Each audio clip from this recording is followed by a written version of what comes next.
এইখন চৰকাৰৰ এজন মন্ত্ৰীয়ে যোৱাকালি সোণাপুৰত হোৱা এই গণসংযোগৰ সম্পূৰ্ণ পৃষ্ঠপোষক কৰিছিল এইখন চৰকাৰৰ এজন মন্ত্ৰীয়ে কি যুক্তিত কি কাৰণত 6 জনগোষ্ঠীৰ এগেইনষ্টত তাৰ মানুহবিলাকক উচতনি দিছে আমাৰ কথাটো হ'ল যে অসমৰ 6টা জনগোষ্ঠীয়ে জনজাতিকৰণৰ মাধ্যমেৰে অসম আৰু অসমীয়াৰ সুৰক্ষিত ভৱিষ্যতটো কামনা কৰি সাংবিধানিক অধিকাৰ বিচাৰি ৰাজপথত গণতান্ত্ৰিক আন্দোলন কৰি আহিছে স্বাধীনোত্তৰ কালৰ পৰাই কেইবাটাও জনগোষ্ঠীয়ে নিজকে সুৰক্ষিত কৰাৰ স্বাৰ্থত আৰু অবৈধ প্ৰব্ৰজনকাৰীৰ পৰা ৰাজ্যখন বচোৱাৰ স্বাৰ্থত আমি জনজাতিকৰণৰ মৰ্যাদা বিচাৰি আহিছো আৰু এইটো আমাৰ গণতান্ত্ৰিক অধিকাৰ এইটো আমাৰ সাংবিধানিক অধিকাৰ এখন বিজেপি দল আৰু চৰকাৰে আমাক কৈছিল যে আমি শাসনলৈ অহাৰ পাছত আপোনালোকে অকণো চিন্তা কৰিব নালাগে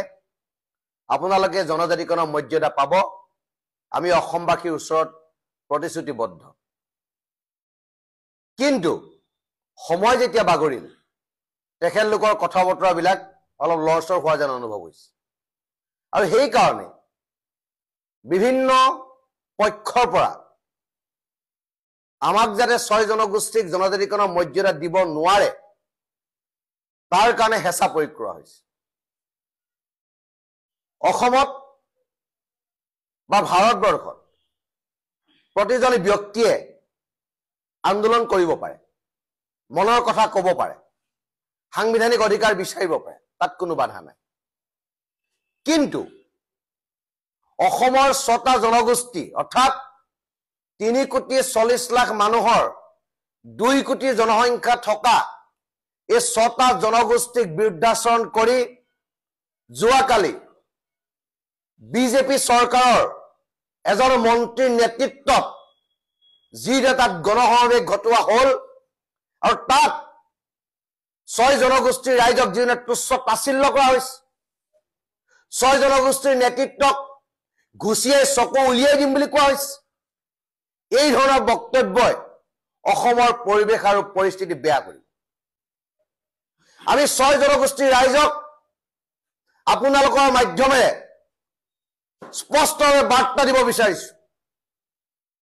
যে এইখন চৰকাৰৰ এজন মন্ত্ৰীয়ে যোৱাকালি সোণাপুৰত হোৱা সেই গণসংযোগৰ সম্পূৰ্ণ পৃষ্ঠপোষক কৰিছিল গতিকে আমাৰ 6টা জনগোষ্ঠীৰ যিসকল মন্ত্ৰী বিধায়ক আছে তেখেতলোকে মুখ্যমন্ত্ৰীৰ ওচৰত জবাবদিহি কৰিব লাগে যে যিখন চৰকাৰৰ অংশীদাৰ 6টা জনগোষ্ঠীৰ মন্ত্ৰী বিধায়ক হৈছে সেইখন চৰকাৰৰ এজন মন্ত্ৰীয়ে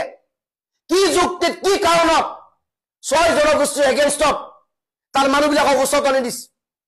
কিয় পইচাৰ যোগান ধৰিছে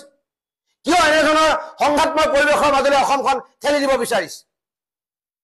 আজি আমি যুঁজিব লাগিছিল কাৰ বিৰুদ্ধে অসমৰ অপশক্তিৰ বিৰুদ্ধে যিসকলে অসমৰ ভাষা সংস্কৃতি কৃষ্টি নিষেধ কৰি দিব বিচাৰিছে যুঁজিব লাগিছিল প্ৰৱৰ্তিত মানুহৰ বিৰুদ্ধে যিসকলে সম্পূৰ্ণৰূপে আমাৰ পৰা ভূমিৰ অধিকাৰ কাঢ়ি লৈ গুচি গৈছে কিন্তু আজি যুঁজি থকা হৈছে নিজৰ মাজত খোৱা কমা লগা হৈছে ভাতৃত্ববোধৰ এনাজীৰে বান্ধ খাই থকা এখন অসমত গতিকে আমি আৰু বাট নাচাম 6 জনগোষ্ঠীৰ ৰাইজে অহোপুৰুষাৰ্থ কৰি বিজেপি চৰকাৰ আনিছে আস্থা আছিল বিশ্বাস আছিল কিন্তু যোৱাকালি যিটো ঘটনা ঘটিল যিবিলাক কথা বতৰা আমাৰ মন আৰু মগজুত ক্ৰিয়া কৰিছে গতিকে এই কথা বতৰাবিলাক নিৰ্বাচন কেন্দ্ৰিক কথা বতৰা হ'ব এই কথা বতৰাবিলাক 2 কোটি ৰাইজৰ মনৰ মানুহৰ কথা বতৰা হ'ব গতিকে আমি ক্ষান্ত হৈ বহি নাথাকিম বাৰ্তা স্পষ্ট যে ইয়াৰ পিছত পৰিৱেশৰ পৰিস্থিতি বেলেগ হ'ব কাৰণ মুকলি মনেৰে ৰাইজৰ সন্মুখত 6 জনগোষ্ঠীৰ ৰাইজক ঘুচিয়াই মাৰিম বুলি কৈছে ই কি গণতান্ত্ৰিক ব্যৱস্থা ই কি সাংবিধানিক কথা বতৰা অসমৰ 6টা জনগোষ্ঠীয়ে অসমত জীয়াই থকা অধিকাৰ নাই নেকি সাংবিধানিক অধিকাৰ বিষয়ৰ অধিকাৰ আমাৰ নাই নেকি এই কথা বতৰাবিলাক আছে গতিকে আমি স্পষ্ট বাৰ্তা দিছো, চৰকাৰে বিহিত ব্যৱস্থা গ্ৰহণ কৰক। চৰকাৰে চকু নাক খোলক, কাণখন খোলক আৰু কি হৈছে বস্তুৰ অনুধাৱন কৰক, নহলে অসমৰ পৰিৱেশ আৰু পৰিস্থিতি বেলেগ হ'ব। আৰু 6 জনগোষ্ঠীক জনজাতিকৰণৰ যি সাংবিধানিক অধিকাৰ,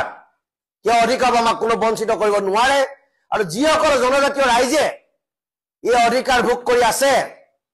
তেওঁলোকৰ এক্সটেনশ্যন পিৰিয়ডত আছে। জনাটো ভাল যে সংবিধানে এখিনি মানুহক ST বা SC কিয় দিছে? মাত্ৰ 10 বছৰৰ কাৰণে দিছে। আৰু এতিয়া তেওঁলোকে 2020 চনত হোৱা 145 নং যিটো এমেণ্ডমেণ্ট, সেই এমেণ্ডমেণ্টৰ জৰিয়তে 2030 চনলৈকে তেখেতলোকে জনজাতিৰ মৰ্যাদা পাই আছে। এই কথা তেখেতলোকে ভাবি যোৱাটো ভাল যে সংবিধানে এক্সটেনশ্যন পিৰিয়ডত তেখেতলোকক ৰাখিছে। গতিকে আমিও প্ৰতিবাদ কৰিম, আমিও প্ৰতিবাদ কৰিব জানো। কিন্তু এই ধৰণৰ প্ৰৰোচনামূলক বক্তব্য, ভাতৃঘাতী সংঘৰ্ষ হ'ব পৰা বক্তব্য দিয়াৰ পৰা যাতে ৰাইজ বিৰত থাকে,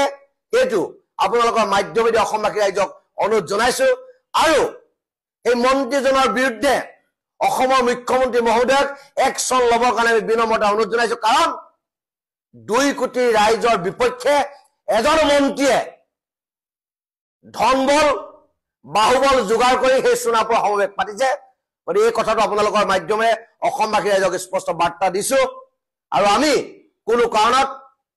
জনজাতিকৰণ নোহোৱালৈকে আমি ক্ষান্ত নহওঁ, এইটো স্পষ্ট বাৰ্তা পুনৰবাৰ আপোনালোকৰ মাধ্যমেদি অসমৰ মুখ্যমন্ত্ৰীজনলৈ আমি পঠাইছো।